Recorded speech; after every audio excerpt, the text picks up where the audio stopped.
Yuk, Assalamualaikum Mas Bro ya, kembali lagi dengan kita nih di Portal Bisnis. Kali ini kita bahas tentang Corona Mas Bro ya. Oke, sesuai yang ada di daerah sini juga ada, Jawa Tengah ya. Itu ada penolakan jenazah korban atau yang meninggal karena penyakit atau wabah Corona gitu Mas Bro. Oke, tapi sebelum itu jangan lupa untuk like dulu dan subscribe channel ini Mas Bro ya. Oke, jadi gini, sebenarnya kalau masyarakat mungkin takut ya karena orang yang atau keluarga yang udah positif misalnya corona itu pada dihindari gitu maksudnya. Dihindari. Jadi sepertinya kalau orang yang di daerah-daerah seperti ini atau kita lihat daerah sini atau kita lihat berita-berita ya di media sosial itu kayaknya tanda kutip kalau misalnya orang yang udah terkena corona dia dan keluarganya itu seperti dikucilkan gitu Mas Bro ya. Oke ya, jadi dihindari keluarganya, terus nggak diajak ngomong juga, terus apa namanya, intinya itu dikucilkan gitu malah ya. Jadi orang meninggal pun udah meninggal pun ditolak gitu di apa namanya kuburannya gitu atau tempat pemakamannya. Tentu ini jadi pukulan atau apa namanya efek psikologi ya kalau misalnya orang yang terkena corona itu habis sudah gitu, habis sudah gitu.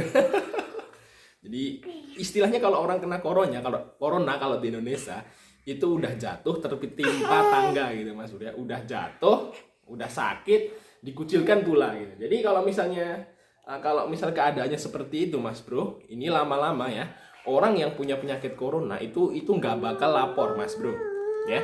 Jadi kalau dia udah dapat gejala corona ya, yang kena gejala corona itu nanti kalau misalnya keadaannya seperti ini ya kayak di tempat kita atau mungkin di tempat Mas Bro juga semua sama, itu dia kalau sakit gak bakal lapor atau gak bakal dia apa namanya periksa kesehatannya gitu ke puskesmas karena dia takut kalau dia kena corona. Sebenarnya bukan karena sakitnya yang takut, karena misalnya kan gejala-gejala corona kayak biasa ya, batuk, pilek, sesek-sesek dikit, panas itu kan penyakit biasa di Indonesia ya, demam biasa gitu Mas Bro. Mereka takut tuh karena nanti takut dikucilkan oleh tetangga gitu Mas Bro.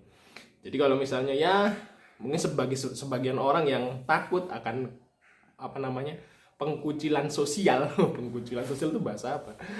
Itu nanti mereka nggak bakal lapor gitu. Padahal kalau misalnya mereka positif ya, mereka bisa menulari satu kampung gitu. Jadi bodoh aja kalau ada kampung yang mengucilkan orang yang gejala-gejala corona gitu atau orang yang sakit corona ini dikucilkan, itu namanya bunuh diri sekampung. Karena kalau berita ini nyebar ya, misalnya yang punya corona itu ditolak di mana-mana, terus jenazahnya pun ditolak kan gitu. Mereka nggak bakal rapor walaupun mereka sakit. Mereka akan terus menulari tetangga-tetangga atau di kampung tersebut gitu Mas Bro. Ya, ya jadi ya tentu aja ya seperti itu ya. Jadi orang pada takut nih mau tes corona gitu ya. Kalau misalnya dia positif, habis sudah, sosial habis ya. Dikucilkan juga gitu Mas Bro. Nanti hidup sulit ya. Karena corona. Ini banyak yang kos-kosan diusir ya. Terus yang udah punya rumah di kampung tersebut itu dihindari gitu ya. Istilahnya ngeri banget lah pokoknya kalau kena corona itu, namanya itu sudah jatuh tertimpa tangga gitu di Indonesia. Oke.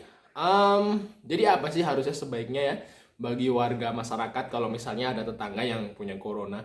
Ya lebih baik tetap komunikasi sih, no problem Mas Bro ya, karena kata dokter itu ya 1,5 atau 2 meter itu enggak masalah gitu asal pakai masker gitu. Oke, ya tetap didukung lah. Misalnya mereka di depan rumah, "Woi, gimana keadaannya?" Tetap ditanya gitu. Jangan malah dihindari full gitu ya. Jadi tetap ditanya, tetap dikasih, dibantu lah, dikasih kue atau apa. Karena asal nggak masuk rumah sih no problem Mas. Jadi ngomong aja gitu. Ini Mas Bro, ini ada kue Mas Bro. Silahkan makan. Sorry ya, gue nggak bisa masuk rumah nih. Ya, lo tahu sendiri lah. Oke, nggak masalah. Tinggal ditaruh di depan rumah, mereka ambil seperti itu ya. Jadi tetap ngobrol di depan rumah, ditemenin, didukung seperti itu ya. Jangan malah dikucilkan ya, diusir. Wah, itu namanya nggak berperi kehewanan. Kurang ajar sekali, apalagi sampai ada yang kelaparan ya. Di lockdown sampai ada kelaparan nggak bisa makan, wah itu ngeri banget. Jadi kalau di tempat kita ini ya, ini fakta ini Mas Bro, di tempat kita ini orang yang sakit panas itu paling takut. Bukan takut karena sakitnya mas bro, takut karena efek sosial yang ditimbulkan kalau misalnya dia dikira corona. Jadi kalau orang sakit tuh, wih ditegar, udah panas, batuk pilek, tahan batuknya, terus panasnya, wih, wah biasa jalannya, dibiasa-biasain gitu padahal sakit. Ah itu karena ya seperti itu ya, kalau di Indonesia malah dibantai gitu kalau orang yang kena corona. Bukan malah dibantu, malah dibantai. Ya contohnya di berita banyak ya, di pemakaman ditolak, kayak orang sakit corona diusir ya, asah. Misalnya orang yang punya gejala penyakit corona itu akan bilang seperti ini, daripada nanti gue diusir, dikucilkan, mending bersikap biasa aja, misalnya gue nularin bodo amat, mati semua sekampung gitu. Mereka udah mungkin seperti itu ya pemikirannya, mati kamu sekampung kan gitu. Ya itu harus perbaikan bagi kita bersama ya. Entah kalau ada korban ya jangan dikucilkan, kita tetap bantu tapi dengan jarak-jarak tertentu ya, udah dikasih tahu ya sama pemerintah ya, harus jaraknya segini, harus pakai masker ya. Seperti itu ya, habis ketemu misalnya kontak sama tetangga kita, misalnya tetap bantu tetangga kita yang positif corona ya, habis pulang dari situ mandi, seperti itu ya. Tapi kan tetap kita harus dukung. Oke, mungkin sekian informasi dari kita. Jangan lupa untuk like ya, dan subscribe channel ini dan share. Sampai ketemu di video berikutnya.